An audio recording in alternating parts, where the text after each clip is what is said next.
In the past, I've covered the best students in fighting games, so now I think it's time to cover the opposite kind of character, the teachers. Unlike the students, who were either in the classroom learning about all types of topics or training at a dojo, teachers in fighting games tend to be the type of educators who primarily teach martial arts, which is understandable, that's the genre of the game. However, there are still a few teachers in fighting games who are not strictly about the fighting. Regardless, we'll be looking at the finest teachers that fighting games have to offer. The only requirement is they have teacher listed on their resume somewhere, whether it's at their own dojo or somewhere else in the education system. There will be no restrictions on representatives per series, but I'll just be covering teachers who originated in fighting games for this one. And to add a teacher's perspective to this list, I called in a real-life teacher to help me, being my own mom. Hi everyone, I'm happy to be back to give my expert opinion as we discuss teachers in fighting games. Now, let's learn about the top 10 teachers in fighting games. Number 10, Todo from Art of Fighting.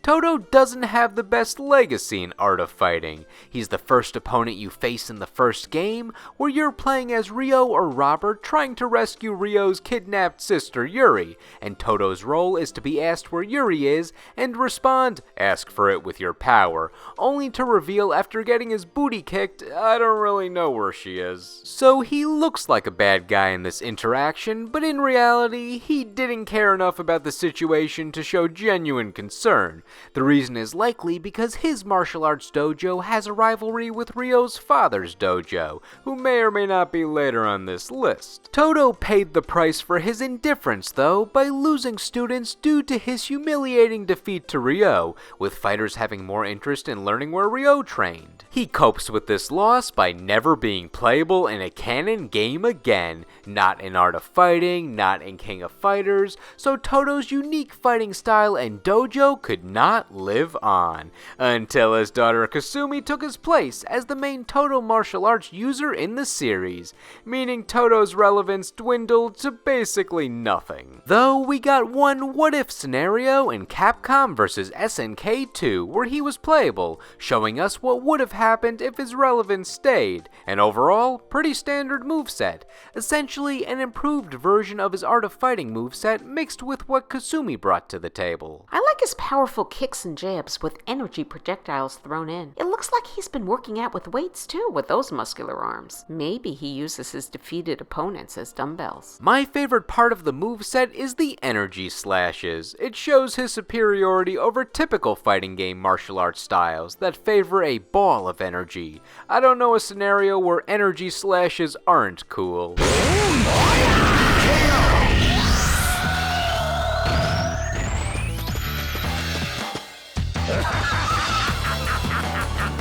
Number 9, Dan Hibiki from Street Fighter. Dan is simultaneously the most hard-working and the laziest teacher. His main goal is to expand his dojo to teach everyone Sakyo style, and he generally succeeds in his arcade mode endings, showing he has the resolve to lead a full school by himself, even if he is canonically the weakest fighter in the series and has never truly succeeded. However, his fighting style relies a lot on taunting the opponent, in part because he's cocky, and in part because he needs to do that to make up for his lack of strength to throw the opponent off guard. Also, his fighting style is essentially the Shoto style moveset with totally original attack names that change one syllable of the original attack name. My favorite is Koryuken. Don't know if that's full-on plagiarism or if he legitimately thought that's how he should name his similarly looking attacks. Technically, we know he is copying, since his fighting style is a parody of Kyokugen Ryu Karate from Art of Fighting, but we can at least say his personality is 100% original. He seems to have a jack-of-all-trades fighting style, but you know the rest of that saying, master of none. He almost reminds me of a child lashing out at an enemy in a tantrum the way he moves. I'm not saying he doesn't have power, because he definitely definitely does, but he's not smooth in his delivery, though I do like when he fires projectiles in rapid motion toward his opponents. While Dan is a joke, you still see elements of him being a good teacher. He shows a lot of care and appreciation for his most prominent, and possibly only, student Sakura, who is a highly skilled fighter, which you could partially give credit to her idolization of Ryu and watching his style closely, but let's give Dan some credit when we can. Dan would probably show the same care to his other students if we saw them more, or if we knew if he had them. At least he has good experience on how he should treat his students whenever he gets them.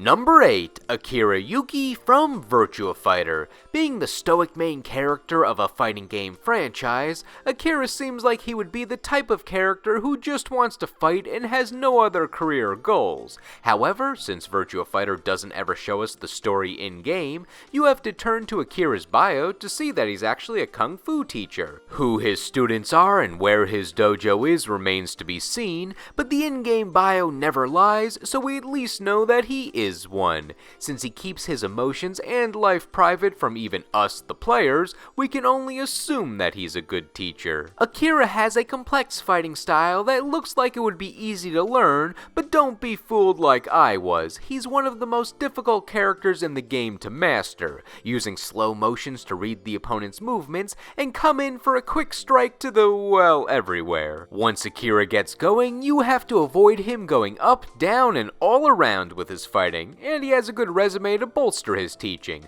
winning the Virtua Fighter tournament. Wait, I don't think he's ever canonically won. When referring to Akira, every game storyline states something like, after losing the previous tournament, Akira went to train more and get even more serious. Well, at least his moveset's good enough to get him deep in the tournament each time. I like the powerful movements he uses against his opponents, especially the way he kicks. I'm also impressed with his drive to succeed, not giving up when defeated, but instead training harder to perfect his technique and finding his true inner power. One day he'll get that tournament victory. If not him, maybe one of his off-screen students can. Though Akira's been at it for so long, I'd like to see him win first and then he can go to teaching full-time.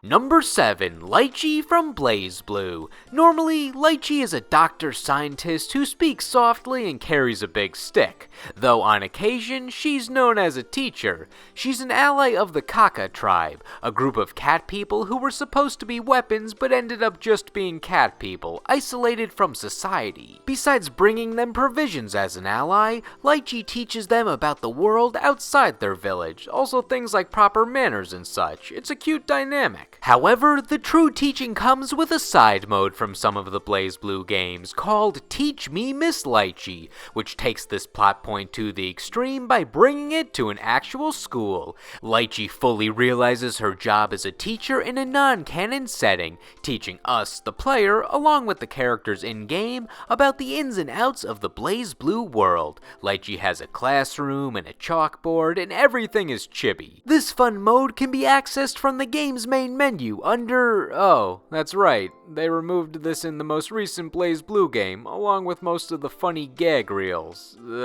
Hey, let's look at Lychee's moveset. Her main gimmick is her staff, which she can set up for complex combos. She throws it across the stage and then bounces off of it, or calls it back for a boomerang effect. And it's not just one big stick, it can turn into 3 little ones to get in some extra hits, or just grow limbs, because why not? And Lychee's control over this stick is not just from her scientifically throwing it at the right angle, she has a mental connection with the staff, which is why it can dislodge itself from the ground at an instant, regardless of where Lychee is. I absolutely love her use of mind control over her staff with its shape-shifting ability. I like when it splits into different parts and attacks all at once. Though I have to say, I think it's her bra that's doing the heavy lifting during her battles. Well, her outfit is only partially for show. Her panda hairpin is actually the creature that allows her to channel her staff mentally, and it's alive, so she has a little buddy. Unusual hair accessory. Wouldn't have thought of using a live panda in my hair, especially if it's getting close to its bathroom break. Well, the real trade-off is overusing that power can deteriorate her mind and body over time,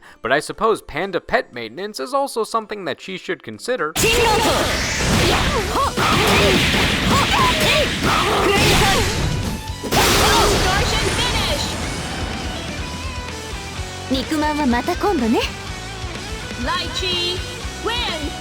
Number 6, Kuai Liang, aka Sub-Zero from Mortal Kombat. He's the Grandmaster of the Lin Kuei Assassins, but does that mean he's also a teacher? Well, other members are learning from him, and Frost has explicitly been called his student, so I think that qualifies him.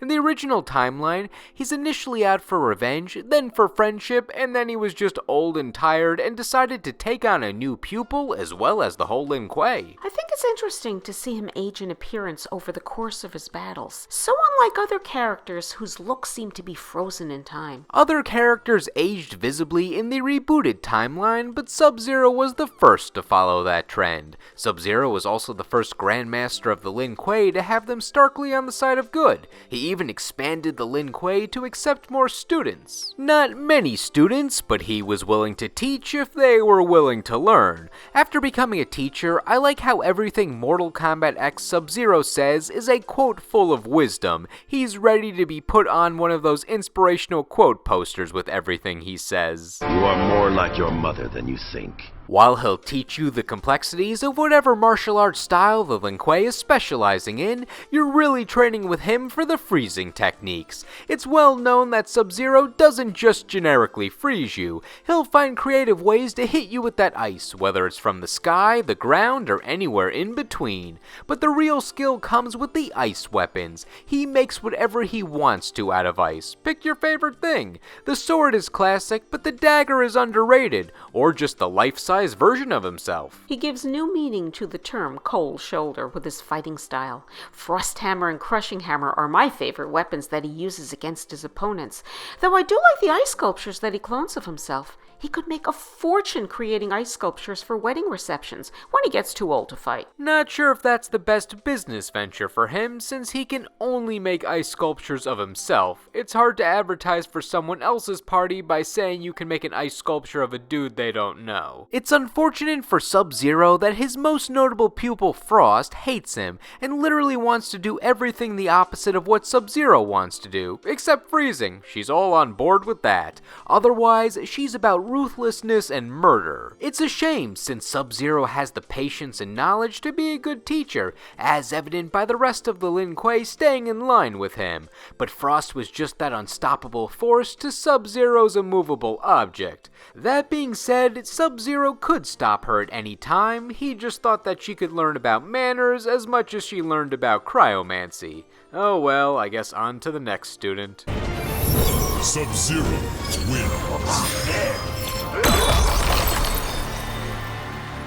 Number 5, Beck from Tekken. Tekken has a lot of characters that teach, but not many of them are professional teachers. Beck is one of the few characters in the game that is known to own a dojo and teach classes regularly. His dojo was only seen after the Tekken 3 time skip, as Beck's true introduction in Tekken 2 actually involved him destroying another dojo, where he was blackmailed into sabotaging the dojo of fellow combatant Martial Law, causing them to have a bad blood rivalry that was dismissed as soon as that game was over. Not sure if his experience from this influenced him to open a dojo later in his life, or if he already had one, but regardless, when Beck reappeared playable in Tekken 5 and onwards, we solely knew him as the Taekwondo master with a dojo of his own. Not much is known about Beck's overall dojo, but we generally see him as a teacher with his most notable pupil, Hwoarang, where he has the perfect balance of disciplinary master and father figure. Hwoarang was the ultimate test for Beck as a teacher, since he was a rebellious youth who wanted to do things his own way,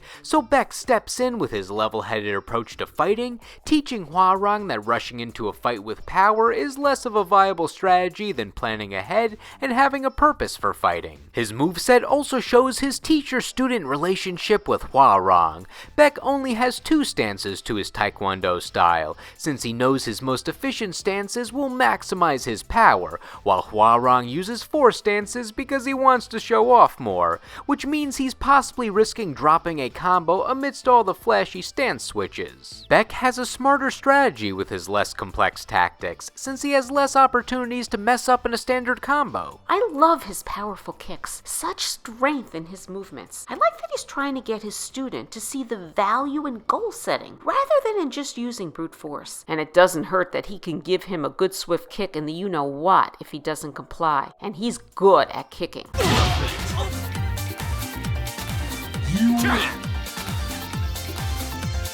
Number 4, Takuma Sakazaki from Art of Fighting and King of Fighters. Takuma gets a lot of representation on my lists. He's the ultimate family man for my family-themed lists, he's got a cool mask, and he put karate in the name of his alter ego, so no wonder he shows up so often. Now, we learn he's a great teacher. While we see him with a dojo full of students sometimes, we mostly see him with his family, where he can either be the goofy dad, or seriously lament his tragic backstory that we've covered a few times in previous videos. However, from what we hear, he's mostly a traditional karate teacher. Well, as traditional as being able to shoot pure energy out of your hands is. It's part of the standard fighting game package, so it's traditional here.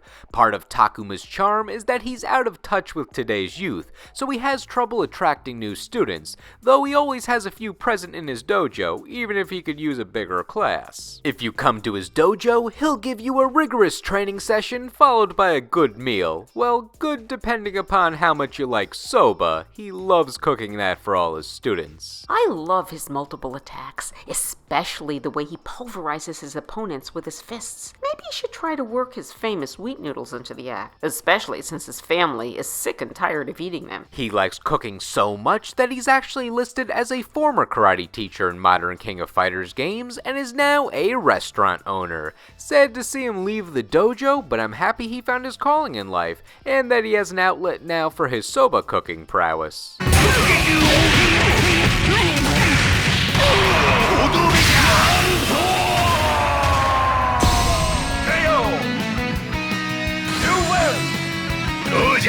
Number 3, Gouken from Street Fighter. Gouken has heavy restrictions on how to get into his school, but they're very simple. Be pure of heart, don't use your powers for evil, and don't use his fighting style to seek revenge. Because of his seclusion from the world and the inherent evil in the hearts of mankind, he doesn't get too many new students, but that's the way he likes it. We really only know of his 2-star students, Ryu and Ken, who have taken his training seriously, and while they've taken different paths in life, they have the fighting spirit that Gouken instilled in them. You also probably know about his non-student Dan Hibiki, who joined the dojo under the guise of learning the ways of Ensatsuken, Gouken's fighting style, but he had the ultimate goal of killing Sagat, who killed Dan's father in a sparring match, and he wanted revenge. That's one of Gouken's golden rules, and Dan broke it. Gouken has a zero-tolerance policy for that, so he had no qualms in tossing Dan out,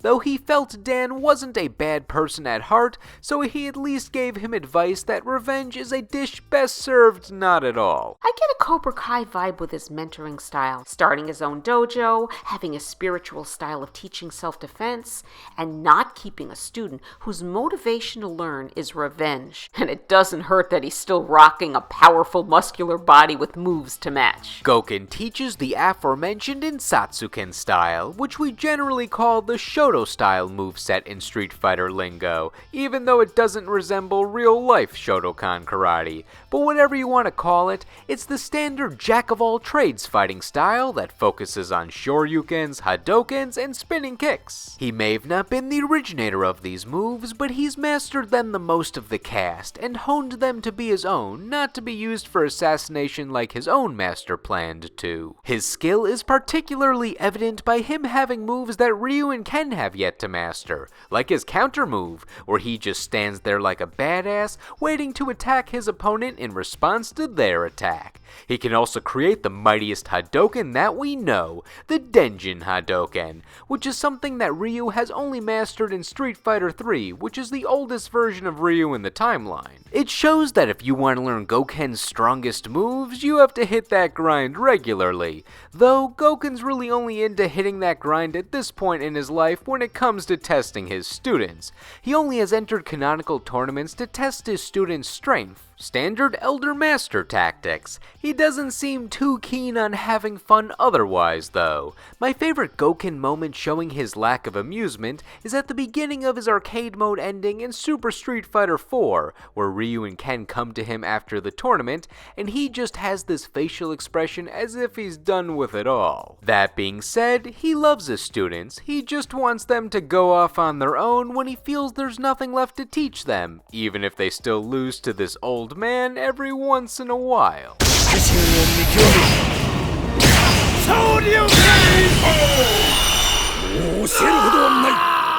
Number 2, Tong Fu Ru from Fatal Fury. Tong Fu Ru has an underestimated impact on the Fatal Fury story. He was the teacher of final boss Geese Howard, along with being the teacher of Jeff Bogard, the father of the protagonists Terry and Andy, so without his school, we may have never had a main plot. Like most other dojo masters on this list, we only know of a few of his students, and Tong has a strict policy of not allowing anyone in his school who may seem like they're evil, which is a good rule. I see why it's popular. And that's the rule that ultimately ousted Geese Howard from his school. Tong saw the evil intent with the skills that Geese was learning, so he booted him before it was too late. Later, we learned it was too late, as Geese killed Jeff Bogard, leading Terry down a path of vengeance, but with good intent. And to be clear, the good intent was on Terry's revenge, not on Geese killing Jeff. Geese just did that because he was angry that Tong loved Jeff more. Tong ended up being one of the teachers that trained Terry for future fights,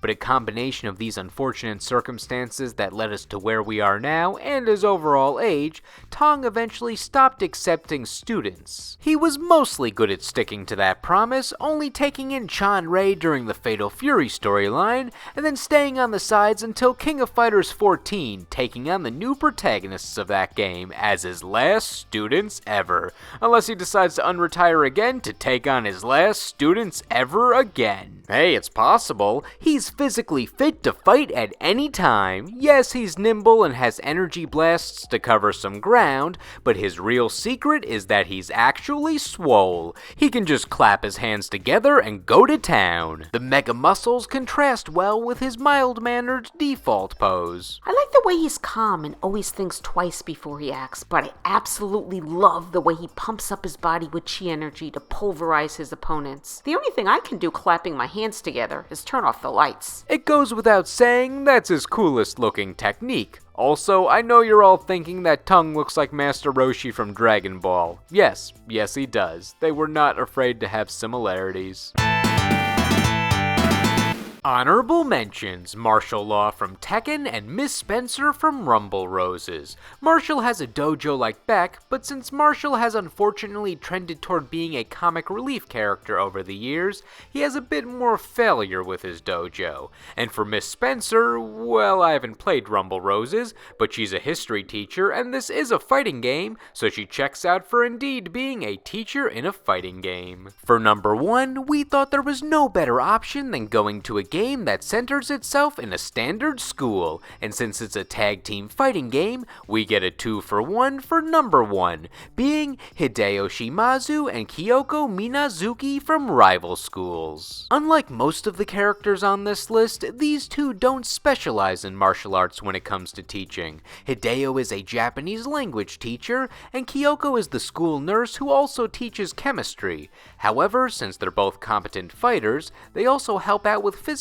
education at some point in the story. Hideo learned karate from his late father, whose dojo he never got to inherit, leading him down the path of teaching in the classroom. Kyoko is good at brawling. She's focused on a lot of kicks hidden behind that unassuming lab coat. The story of the first rival schools game involves the teachers being brainwashed by the main villain. He makes them more aggressive against any students who pose a threat to him, taking over the school and eventually Japan. Because of this, Kyoko and Hideo are not in character when we meet them, as they would not initiate fights with students for any reason normally, but the reason the story focuses on them is because they're the most strong-willed of the teachers, able to figure out what's going on before subsequently getting brainwashed. In fact, when in the right state of mind, they seem to be well-respected teachers. The students have a good relationship with them, and they're just fun to watch fight. I can see why they are popular with their students. They make a fabulous team both in looks, demeanor, and style of fighting. The serious gentleman